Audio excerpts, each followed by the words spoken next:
মারে আমার সান্ত্বনার শেষ ছায়াটুকু সরে গেল। বাবারা কৌশিককে চিরকাল সাজিয়ে আমার মা চলে গেল। দাদা যাবে, সব যাবে, এই তো যাওয়ার পালা শুরু। কুন্ডল দেখ ভাই, তোর আমার মতো ছেলে যা, সে কিনা বলল মোটর চাপা পড়ে ভিক্ষে করতে গিয়ে। দাদা এই কি আমাদের কাছে মায়ের পাওনা ছিল? এই বাবা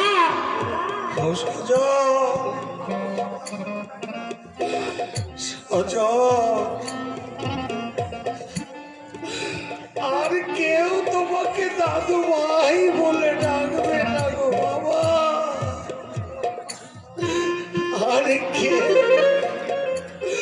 আর কেউ তোমাকে রূপকথার গল্প বলে ঘুম পাড়াবে না। কেঁদো না দাদা, এই তো আমাদের জীবন।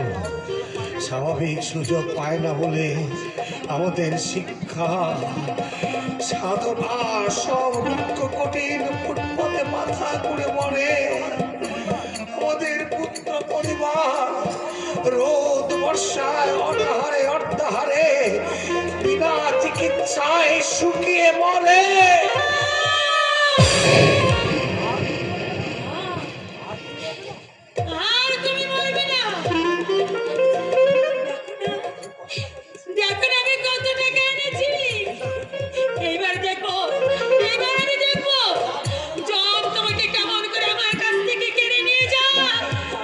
জানো মা, ঠাকুরমা মোটর চাপা পড়ে মারা গেছে।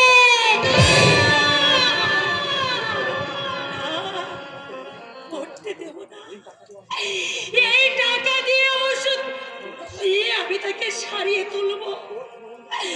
ওর ভালো মন্দ কিছু হয়ে গেলে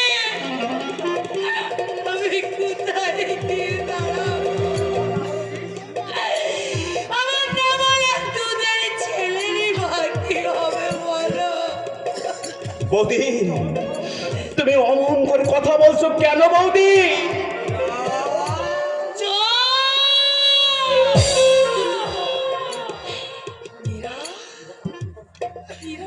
তুমি দেখো না, মীরা কলঙ্কের নিচে তলিয়ে গেছে।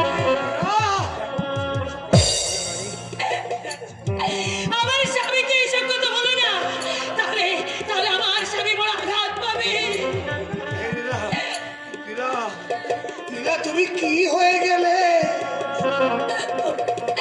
তোমরা আমাকে বিশ্বাস করো, আমার কোনো দোষ ছিল না।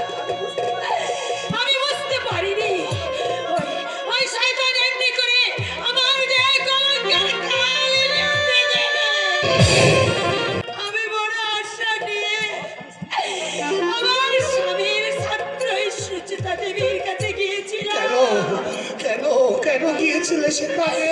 না গিয়ে আমি যে ভাবতে পারলাম না গো, আমার স্বামী যে ভয়ানক অসুখ।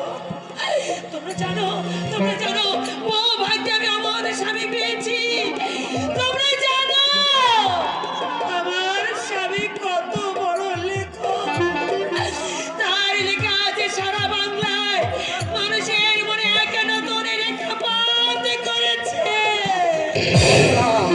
আমি তোমার স্বামী, আমাকে তুমি চিনতে পারছো না? আমি চিনেছি, তুমি তুমি সেই শয়তান প্রদোষ চৌধুরী। আমি তোমার দুটি পায়ে পড়ি,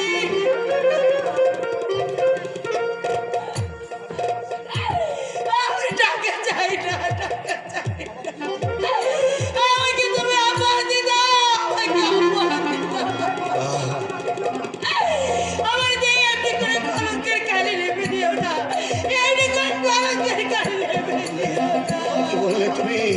ওই শয়তান প্রদোষ চৌধুরী তোমাকে? লম্পট প্রদোষ চৌধুরী, আর তোমার বাঁচা হলো না শয়তান।